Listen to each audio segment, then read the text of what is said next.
Beth Williams, plays Sabella in the show. We're going to go through and tell you a little bit about the show and how we kind of got to this collection that ties together both A Gentleman's Guide to Love and Murder and Inglot together. The early 1900s in England, and our hero, Monty Navarro, finds out that he is a not-so-distant heir to a fortune and a title, an earldom.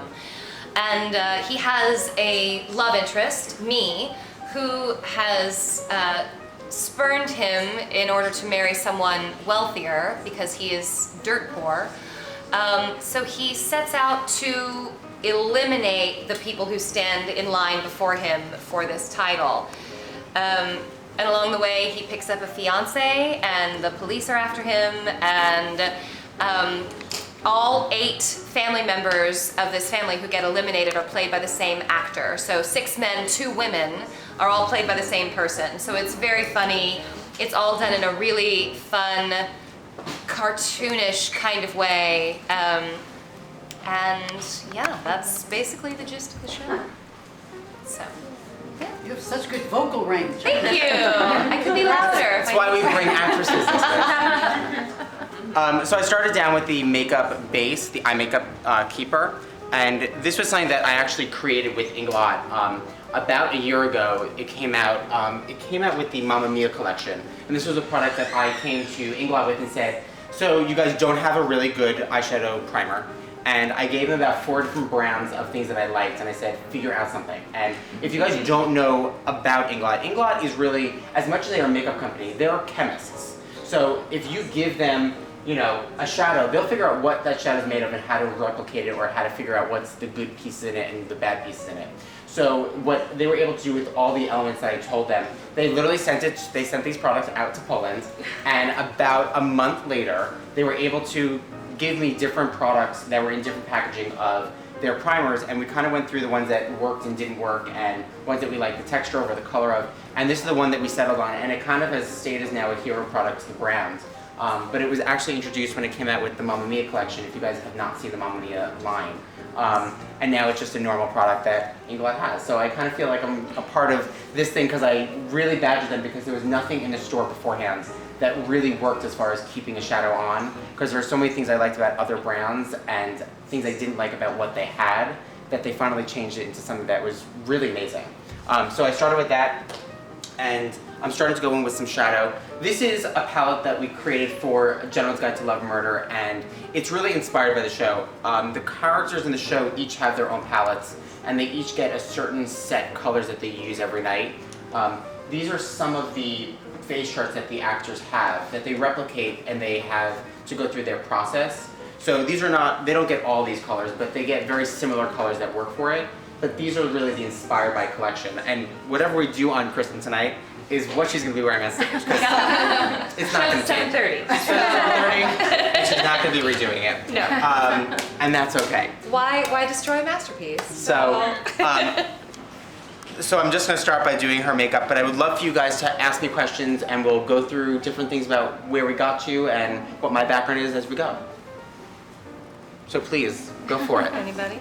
Can you talk about the longevity of products that are going to be on stage under hot lights, sweat, and how that all is formulated and how that works? Absolutely. So for the thing about stage makeup, which is not terribly different from day-to-day makeup, is being under the stage. We want to make sure that the thing gets absorbed into the skin. So it's all about using primers. I'm a huge primer person, mattifying out all the skin, and then also using like a fixture spray to really hold it on. So using all those kind of products and going through the process makes it worth staying on for the minimum of at least 3 hours for the show. And even on a daily basis, you may be wearing your makeup for 8, 9 hours, but you still want to make sure that the makeup stays on. You're not under the harsh conditions of lights, and lights dry out your skin a lot. So we definitely want to make sure that they're all taken care of. So it's really going through and using primers, it's using foundations and powders that actually last on the skin, and then really setting it with the makeup fixtures that they have. How much time do you have for the makeup application with each actor beforehand? I'm not there every night. The actors are responsible for their makeup. Before we started, when we started this production, we met with them in, I guess, August, and I sat down with the face charts with them and the colors that they were going to use. I taught them the exact look, and then from there, they've been able to replicate it every night.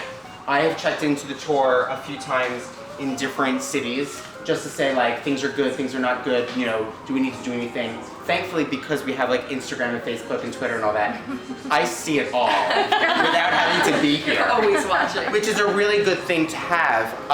So I am not there. There is, because the one character plays the 8 different roles, there is a hairdresser there that takes care of the small changes that have to happen. So if it's either a stenciled mustache that has to go on, or lip gloss, or a bindi dot, or certain elements that they get put on for the character.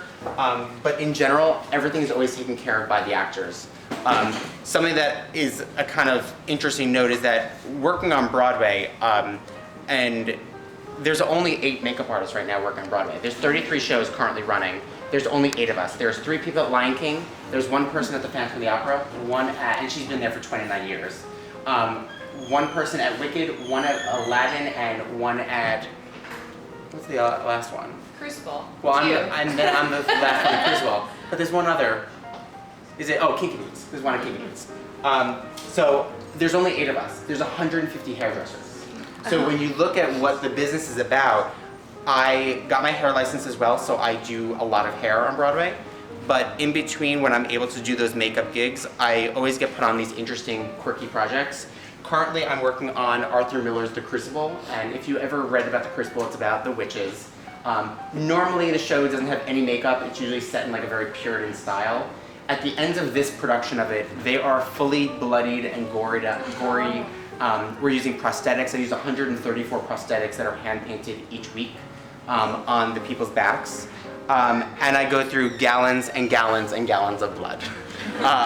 So it's the complete opposite of what this show is about, because this show for me is all about beauty makeup and making things really pretty. And on that show, it's the complete opposite. So that's my realm on Broadway right now. So just to give you an update of where we are. So I'm using the coral inner eye. I use coral in everybody's look. I don't care what color shadows we're doing. There's going to be coral in your eyes somewhere. Because our skin tone is based in yellow, red, and white, I want to always make sure that color's in there, because that's the basis to get those colors to really blend out. I have a lot of pet peeves, but one of my biggest pet peeves with makeup is seeing like where the line of where makeup starts and stops. I really want to make sure that everything's really nice and smooth. And for Sabella's costumes and for her look, everything is really in the pink and warm tones. So we're gonna get a lot of pink into here before we start smoking it out.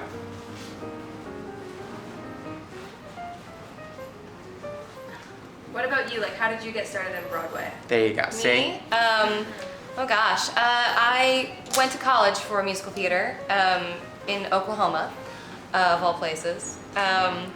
And worked regionally from the time I graduated until, it took me about 7 years to get my first Broadway show. But that included working for a year and a half at Disneyland, playing Snow White, and working all over the country from Maine, that country down there, all over the United States, from Maine to Utah to California to Texas, doing world premiere musicals here and there, doing, you know, musicals that everybody knows. And then I finally got my Broadway debut in 2010 with the revival of Promises, Promises, starring Kristen Chenoweth, Sean Hayes, and Tony Goldwyn. And then from there, it's really interesting. People always said that Broadway was kind of like a club, and once you got in, you'd keep getting in. And that really did happen for me for the next 3.5 years. I did Promises, Promises, and then I did the revival of Anything Goes the following year, and then I did a new musical called Nice Work If You Can Get It the year after that. And then I was very fortunate in 2013 to go to London and do a show called Top Hat on the West End, based on the Fred Astaire and Ginger Rogers film from the 1930s.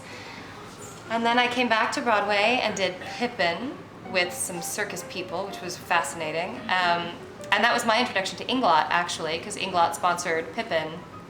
That was the first collection that Inglot ever had a partnership on Broadway with, was Pippin, yeah. And that was really fascinating because the makeup design for that was very Cirque du Soleil. So there were Swarovski crystals that we had to glue on, and you had to draw your eyelashes on or draw your eyebrows over your eyebrows. You know, it was almost like doing drag. Doing circus makeup is almost like doing drag queen makeup. So that was fascinating. And then this. So that's my brief history of my career up to this point.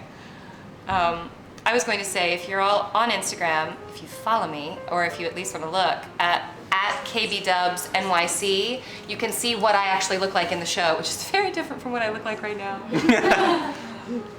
She's like a bombshell blonde. Yeah. In it as well. Yeah. How do you find your skin is with all the different crazy theater makeups that you have to do? My skin Find it holds up reading?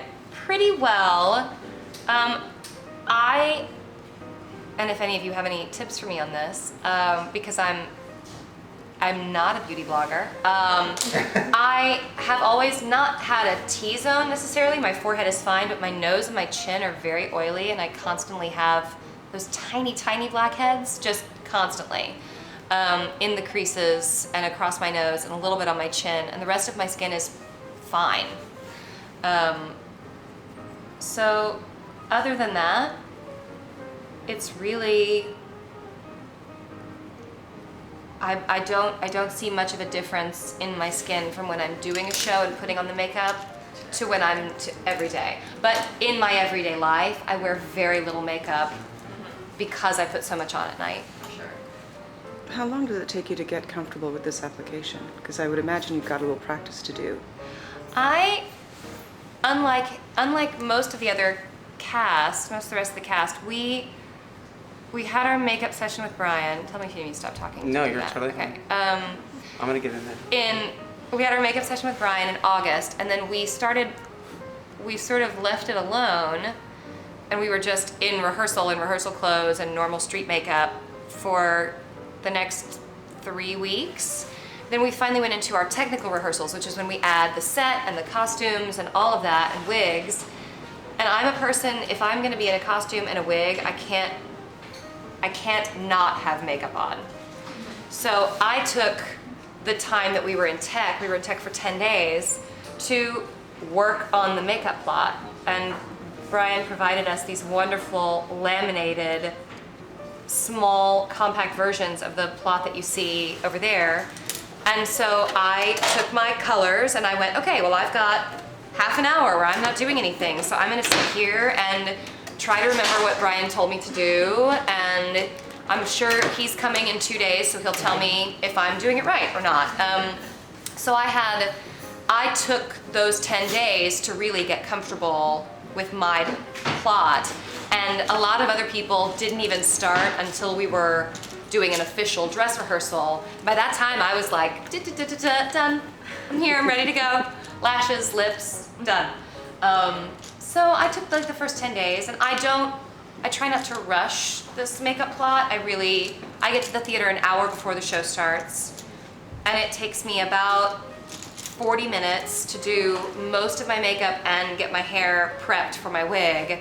And I go put my wig on, I come back, I put on my lashes and my lips, and that's it. I go on stage.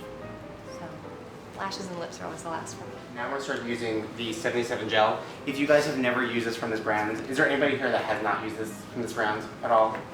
Okay, this is one of those products you need to leave here with. There's a few hero products that they have that are absolutely bulletproof. This is one of them. It's really an amazing product. I always conjunction it with Duraline, which is their clear waterproof sealer. Sometimes a lot of these gels, no matter what brand you buy, they dry out and then you're like, what do I do with it? This revives all of those products, and then you can take this and use it with any of the pigments or shadows and make them into like a very liquid form, and almost like foils the pigments on your lid. They're really awesome. So these two products are like one of the biggest heroes that they have in the brand. But bulletproof, it's waterproof. This goes on really smooth. I'm using just a point brush just to kind of apply it. And one of my pet peeves, and you see that I put down that shadow first.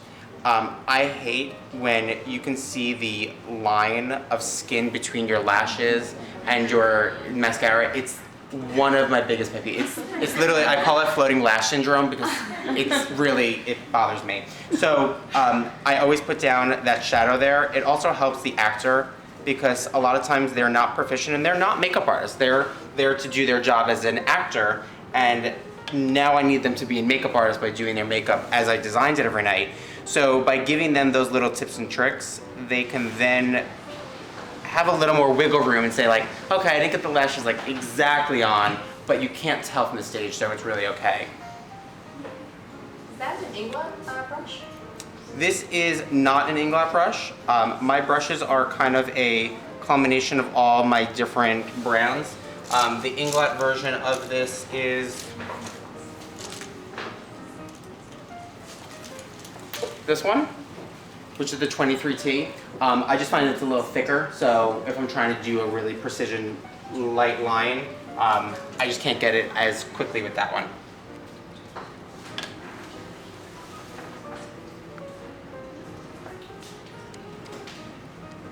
And just to piggyback on Kristen's background, my background is actually not even in makeup. My background is in fine arts and painting. I ended up in makeup and in theater.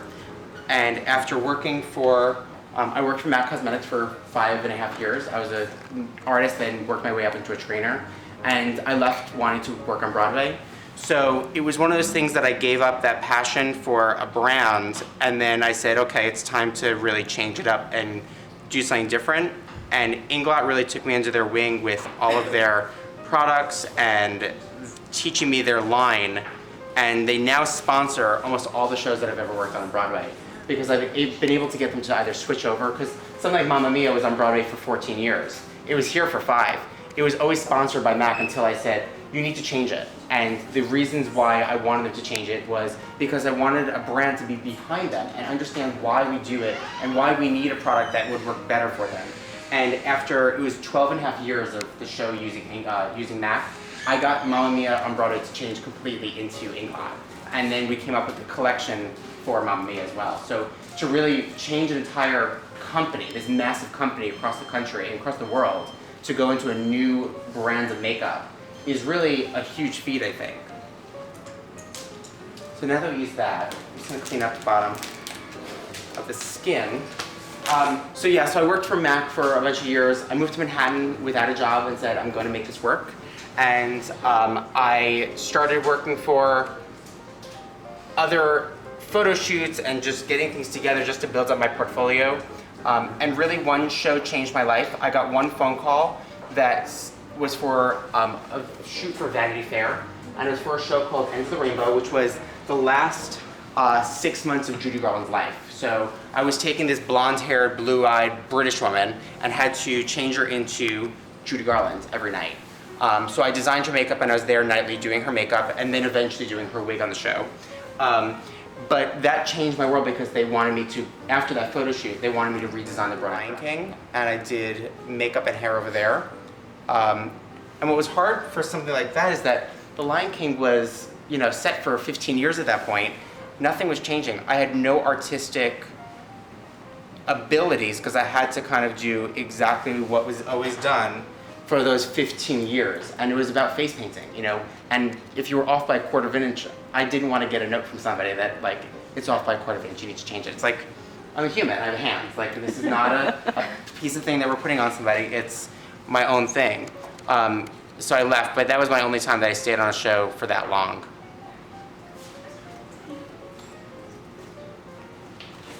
Do you find you have a lot of freedom to come up with the looks, or do the costume designers kind of come with an idea already in mind? How does that work? So a costume designer always comes in with what their idea is. Yeah. For this show, A Gentleman's Guide, the show had 2 out-of-town previews before I got involved on Broadway. There was no makeup designer back in those times, but the costume designer always has the idea of what they want, and we get hired to kind of, how do you execute that is really the job. I came to her with about 8 different basic looks for people, and then she kind of said, this is what I want. And out of those 8 looks is really where I went from and stemmed into creating the designs. And the designs for Broadway and for here are very similar. There's a few tweaks that we did, but that's because we had the ability to do it for a bigger stage. On Broadway, there's 960 seats where this show played, and it ran for 2.5 years. In some of these theaters across the country, they are 3,000.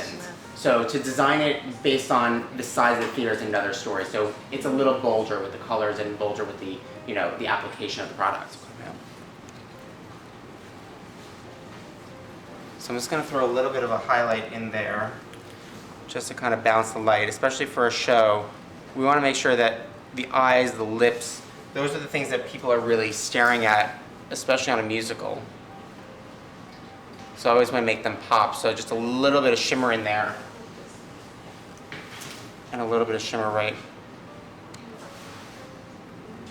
under the brow. And Inglot just came out with a new product, and she's got a little bit of stuff in her brows, but Inglot came out with a new product. They're brow-shaping mascaras. They're tiny little mascara ones that have the color in them.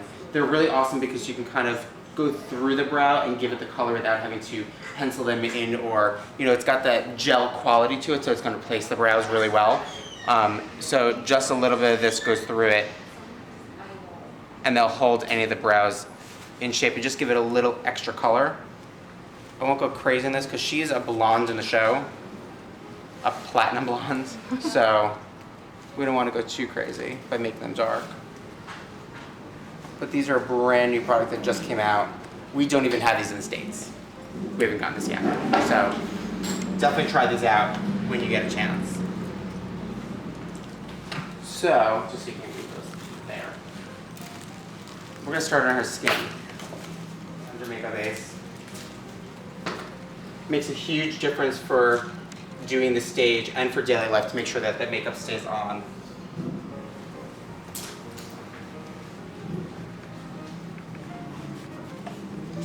Everything in the show is really matte, so I try and keep all the sparkle or any kind of shimmer really contained. I'm definitely not someone who likes to put like huge amounts of highlighter and shadow that has a lot of shimmer, because the last thing that we want to do is make sure that it doesn't just bounce off and they look like a disco ball. It's like the last thing that we want to do on stage.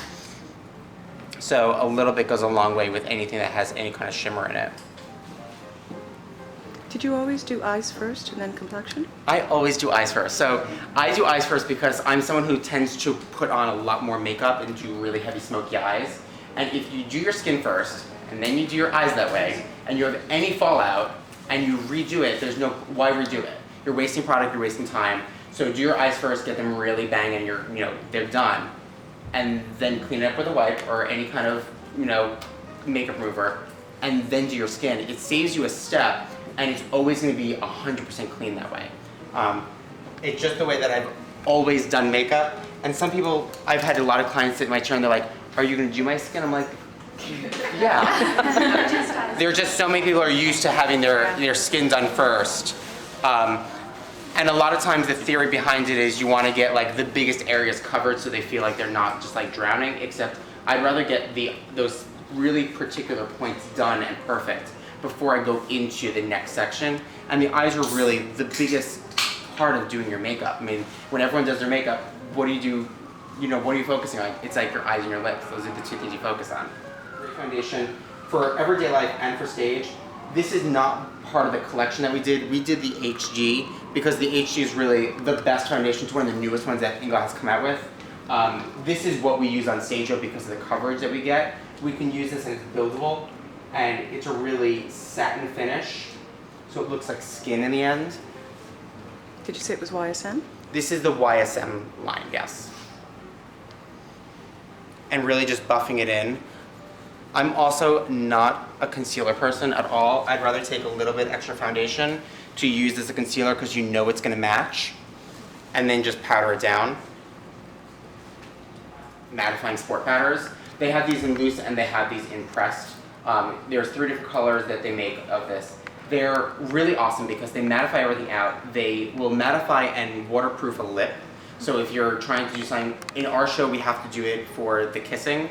Sabella kisses Monty in every scene except in the second act. Except the finale. Except the finale. Yeah. So she is living on this powder on top of all of her lipsticks. Thankfully, Inglot just came out with new products, which we're not going to change to, sorry. But the HD lip tints are matte. They are waterproof as well. So if you haven't checked these out, these are in the corner over there. These are really awesome. There's about 9 colors, 8, 9 colors. and it goes from nudes to all the way, you know, up to something crazy like purple and stuff like that. They're really awesome. They keep everything on. But when you don't have that ability to do it, we're using something like these powders to mattify it out. Use this to waterproof the lips because I don't want to have any kind of shine like that on the skin. And we use both the pressed and the loose in the show. The pressed is great for the skin. The loose is easier on the lips because you can pack it into the lips easier. So if you don't have this, this is also one of those hero products to try out.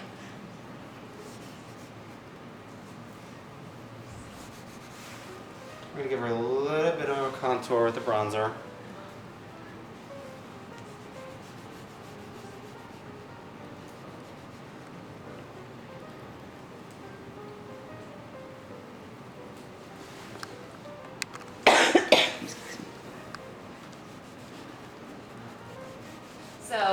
You know, and we travel with a wardrobe supervisor, an assistant wardrobe supervisor, and a star dresser who's in charge of the one guy who plays all 8 parts because his changes are more ridiculous than anyone's. I think his changes, he's got the longest change he has is 5 minutes. The shortest change that he has is 17 seconds. Wow. Yeah. And everything changes. Hair, makeup, full costume changes in 17 seconds. What makeup changes in 17 seconds? It's a lip gloss goes on. A lip gloss is taken off of him in that one. But it's usually just an element. It's either, you know, taking off one little piece or adding on one little piece to it. And the hair supervisor is responsible to make that happen. So yeah, the first night in any city is always a bit tricky, and my first act is pretty leisurely costume change wise. I have plenty of time for all of my changes. My second act is a little brisker, and I do one of my costume changes just off stage while I'm still speaking to the person who's on stage. So that's my fastest change. And that's about 20 seconds for me, I think. Yeah. And her mic is on, so everyone who's around her Nobody can talk. can't talk. And you're getting into this costume. Yes. She's getting into that. Now, the contouring and all of that looks quite realistic and light and blended. And does it get heavier for stage? For stage, it could get a little heavier. I do want her to be able to walk out of here at some point and not look crazy. For the show, the contouring is heavier in general because we're worrying about the lights. But overall, I still want, they should look like real people on stage. I don't want them to feel like they're wearing a face of makeup. Makeup should be on you. You shouldn't be having to wear the makeup. It's really a big thing for me because it still looks, as much as there's on her right now, it doesn't look like there's a ton of makeup. And that's really the goal. The goal is always to look like you're not wearing that kind of heavy makeup look, but still have that achieved at the end. You've never tried these before. Mm-mm. So these are the lip tints, the HD lip tints. They're really great because they have that really smooth quality and they dry down. So we won't have to powder this. Can I just ask how she's going to get that off for the next lip change? That's not my problem. Yeah, game on. It's funny because people always ask me like, so how do you get off that waterproof stuff? I'm like, I put the makeup on. I don't take it off. That's not my job. These do come off with just makeup remover. It comes right off. Anything that's emollient based. So most makeup remover has either an oil or some sort of lubricant that will help take something off. She's like, you are such an asshole for doing this to me right now. But anything takes it off. It's just that on a daily basis you can kind of wear this and not have to worry. When I use these, I always put this down first before I do a liner. I'm going to line her lips after this. How's that feel? Feels good so far. Is it one of those that I have to like let it dry? No, it's dry. As Okay. we do it, it's dry. So we're gonna add a little bit of a liner to it. If I can see where I Why put the liner second? You want to make sure with these tints, because they want to hit the skin, you want to make sure that they hit the actual skin first. So I'm just gonna line it after. And this is 860. These are great. These mechanical liners are really awesome. They're smooth and creamy, and they last a really long time. And this is exactly the same color as the lipstick.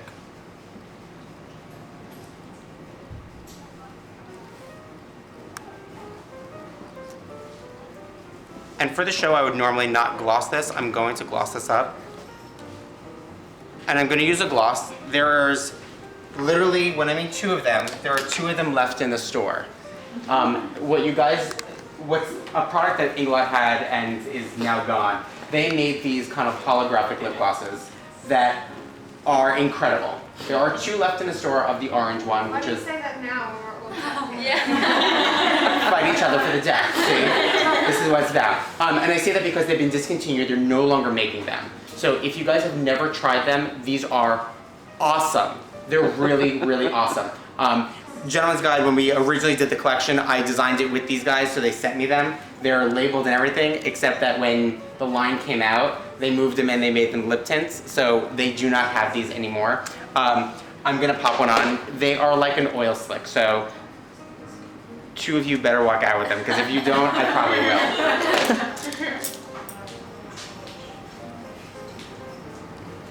And hopefully they're gonna come out with something similar, but if they don't, the Sleek's lip gloss ones are in like the test tube ones, they're really great. It's just that these had no one else made this kind of stuff.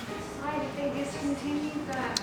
There is an ingredient in here that is no longer allowed to be made, that they can't make. No, it can't be. I'm saying It can't be made in Poland. That's the problem. It can't be manufactured. So they're figuring out what is going to be the next thing with it. Probably dragonfly wings or something. Yeah.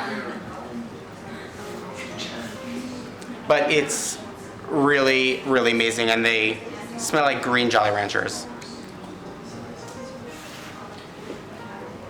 What do we think?